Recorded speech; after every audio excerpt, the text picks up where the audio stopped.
горах под Акмисджитом в верховьях реки Альмы пряталось село Бишуй. Сейчас его уже нет, но уроженцы и выходцы из Бишуя ежегодно собираются на традиционную встречу односельчан. Само село Бишуй располагалось там, внизу. Хотя, по словам бишуйцев, от села осталось только старинное кладбище. В предыдущие годы выходцы из села еще могли добраться на место, где оно раньше располагалось, но сейчас эту территорию назвали заповедной, загородили, поставили шлагбаум, и чтобы проехать туда, нужно брать специальное разрешение. Эти трудности не останавливают выходцев из села. Бишуйцы садятся за один стол с видом на родные места. Молодежь слушает воспоминания стариков о родном селе, звучат задорные песни, под которые так и хочется пуститься в пляс.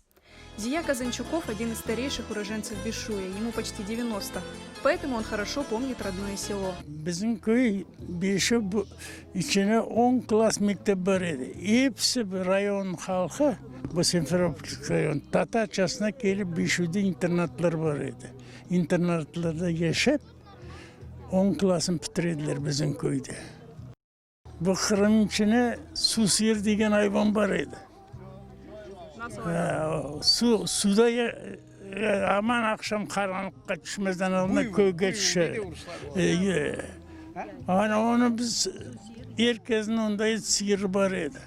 Su sıyır. Onun sütü bek lezzetli oluyordu. O gün sıcaktan korka, soğuktan da korka. Onun ahırları sıcak oluyordu. Şu hayvan. Ben size aytayım şu bir şeyin lafı. Bu Бишу'da su sıyırlar var idi. 82-летний Эдем Топче организовывал первые встречи односельчан бишуйцев. Теперь этим занимается молодежь, но Эдем Ага, несмотря на почтенный возраст, старается не пропускать встречи. Ben doğma özüm Ahmetçi'm, ana baba Bişu'den. Beni yazda alıp gelirler, her vakit babam büyüğüne. Baba armuterik vardı, onun tübüne üy vardı. Ben anda alıp gelip bir iki hafta bolaydım, son gelip alıp getirdiler. Родом из Бишуя известный крымско-татарский композитор Мерзия Халитова. Родному селу она даже посвятила несколько произведений. Мена babam babası, Ablamit Har babam. O hocaydı mektepte ve bu mektepin müdürüydü. Bu köyde, Bişuy köyünde böyle pek yüksek tahsil olgan adam idi. Rus dili veriydi mana tatar balaçıklarga. Men pek sevem bu yerlerin. Kan tartadır da, mana pek tartamın da. 2010 senesi çıktı meni jintığım. Adı Картины Бишуя. Сборник фортепианных пьес. У Бишуя богатая история, которую хорошо знают ее выходцы. Köyde han gereylerin rezidensiyası deyip şundaydılar. İşte ular yaşagan, mına dayım aytkanına göre kanamiyalar var eken. Haniyın binaları, hani yaşagan binalar var eken. Yaşagan rezidensiyada Rus помещики onu üzerine alırlar ve anda yaşayırlar. Bolşevikler Kırım'a kelgen soň o помещикlerden o binaların tutup alırlar ve anda mektep kuralar.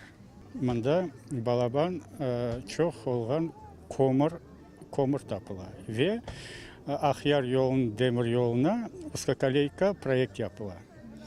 Селение всегда было преимущественно христианским, населенным крымскими туркоязычными греками-урумами, что отразилось на внешности бишуйцев. Şu koyunun adamları bana görünüyor, pek oksek, mında da var öyle soyları, pek oksek, pek dülber, mau gözlü adamlar çok söylediler.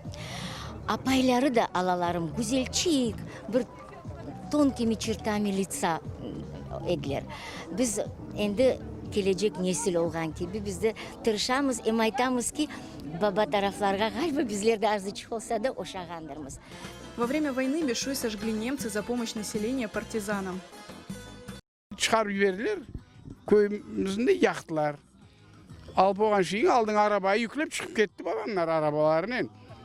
Biz geldik Akmeşke geldik, Kantarni degen sokakta yaşadık. Eski barda Şanghay anda. Bileyim ben onu. анда бомбалай еділер, шиет еділер, кроват түбіне қачып сақлан едім.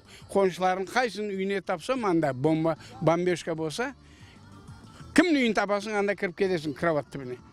Үй йықылса, сон кроват түбінде сауқала шақтайын. Людей, которые помнят Бишуй до депортации, с каждым годом становится все меньше. Но молодежь старается не пропускать встречи односельчан.